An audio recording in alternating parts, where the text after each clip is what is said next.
lagi di channel Pendapat Joseph dan Joseph Sebastian. Sebelumnya saya mau niat bikin satu video tentang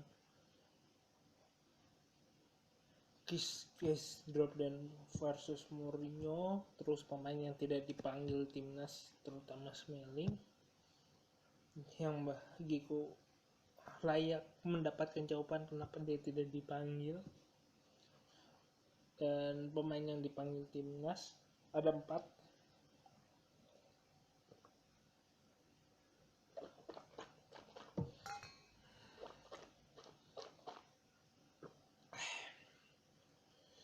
Jadi ini sekitar jam 11.10 baru nonton Roma lawan Torino di Olimpico Stadium. Nah, laga di sini sih sangat bikin kesel ya.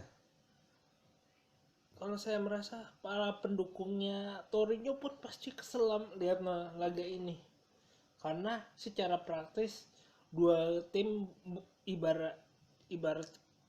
diibaratkan bukan hanya bermain bola tetapi juga main MMA. Banyak tekanan dan tackle keras yang harusnya tidak terjadi hari ini terjadi. Banyak sisi pelanggaran dan diving bagi kedua tim yang harusnya tidak terjadi hari ini terjadi. Apakah Roma bermain baik? Ya sedikit lumayan lah dibandingin bagaimana kita melihat melawan Torino, bagaimana kita melawan Sassuolo, sedikit lumayan. Apalagi dengan formasinya jauh lebih baik. Memang seiring berjalannya waktu, dua gelandang tengah sudah lebih mobile untuk melakukan pergerakan menyerang dan bertahan. Walaupun kita harus mengakui barisan 3 back itu cukup kuat menjaga pertahanan Roma. Kuat untuk nahan, kuat untuk melakukan blokade. Nah, kita beralih ke fokusnya ke pertandingan ini. Babak pertama banyak tantangan yang nggak ada jelas arahnya. Dua tim Roma ya main seperti biasa, mengandalkan sayap dulu baru di tengah menyerang. Atau penyerangan dari tengah itu difokuskan oleh Zaniolo. Kalau dari sayap dia akan memaksa bermainnya, mengajak satu penyerang baik itu Zalbalato ataupun Zaniolo atau Tammy Abraham itu juga bermain di sayap dan melakukan manuver-manuver untuk membuat back lawan melakukan kesalahan dan melakukan umpan ke tengah dan yang akan diselesaikan dengan pemain yang ada di kotak penalti. Roma style selalu seperti itu. Sedangkan kalau untuk pertahanan yang bagus di babak pertama adalah bagaimana cukup walaupun Torino juga ikut juga ikut menyerang. Gaya seperti menumpuk itu menguntungkan Roma dalam beberapa friksi atau beberapa scan penyerangan Torino tuh lebih di atas angin dibanding Torino yang sedang menyerang ini. Jadi sisi pertahanan Roma lebih unggul. Sedangkan kalau kita lihat dibandingin Torino seperti memberikan peluang Roma menyerang dari sisi sayap, tapi dia sangat tahu bahwa Roma ini penyerangnya belum mendapatkan pakemnya, jadi belum bisa memberikan gigitan pukulan yang kuat.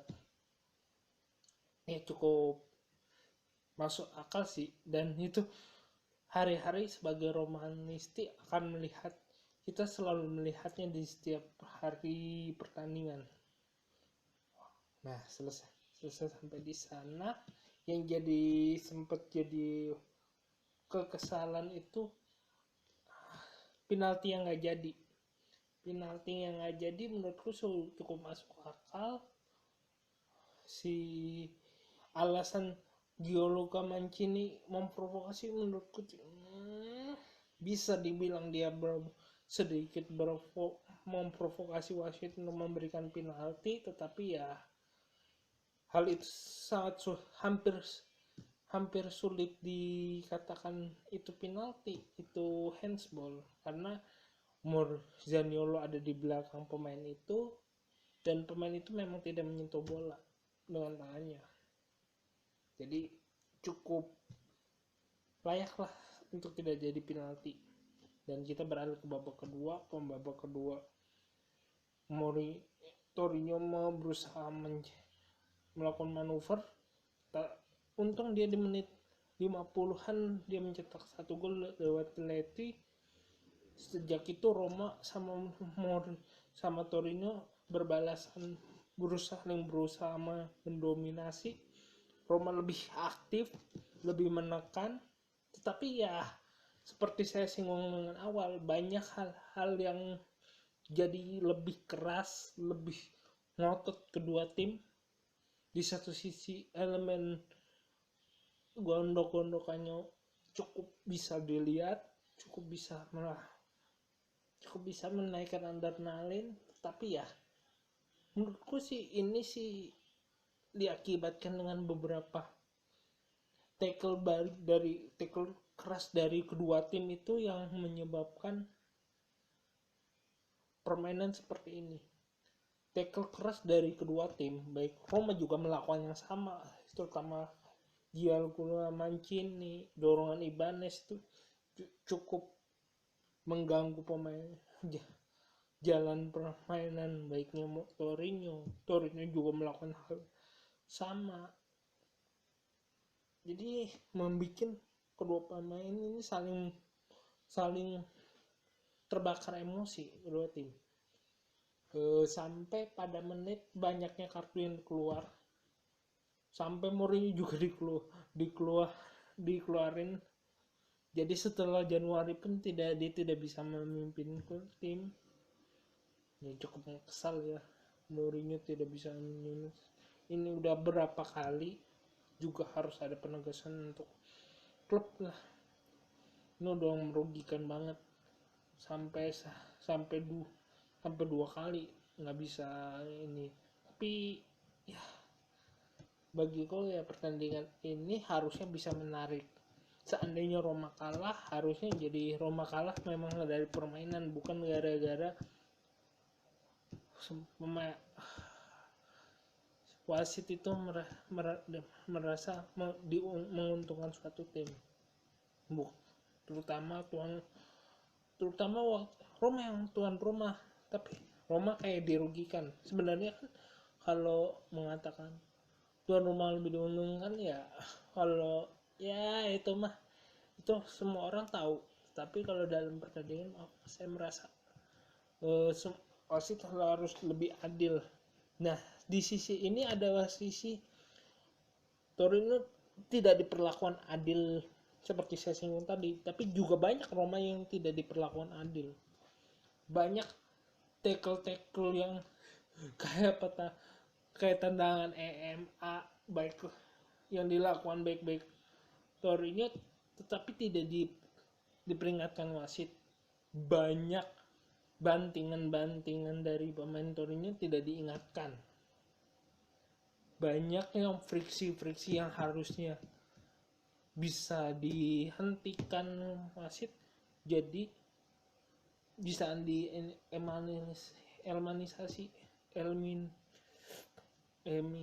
eliminasi oleh wasit, tapi tidak dilakukan, hingga wasit menurutku pertandingan ini merugikan Roma, bahkan sampai harusnya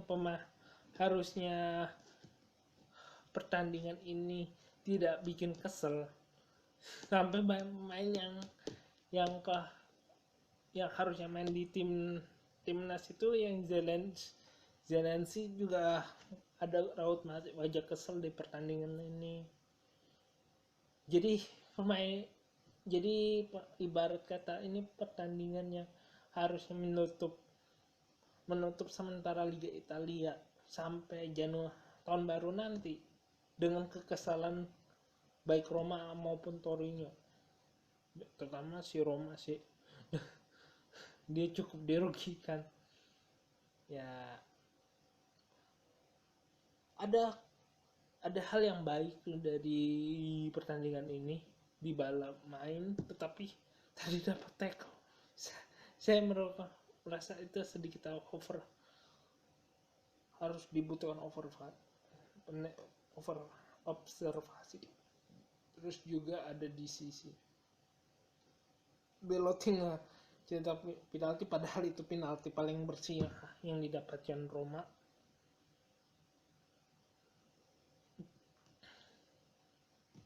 Ya jadi di sisi ada dua sisi yang bikin kesalnya. Back penyerang Roma tuh selalu bikin kesal. Mungkin Aldo Somorodov, tapi dia jarang main juga. Itu doh nggak bikin kesel. Selebihnya sama Zolpato. Selebihnya pemain kayak Kemi Abraham, Belotti itu harusnya dia harus dikritik. Jadi saya mengkritik banyak pemain yang melakukan pelanggaran, banyak yang melakukan tendangan yang membuang-buang kesempatan. Kedua tim juga melakukan yang sama. Buat saya cukup khawatir dengan Dybala juga sih. Jadi cukup sekian. Jadi intinya saya merasa wasit merusak gregetnya pertandingan. Jadi sekian aja deh. Jika sekian dari saya, jika suka silakan like, subscribe di akun ini. Jika ada kekurangan silakan tulis di komentar, dan jika mau berinvestasi silakan klik link Saweria. Terima kasih.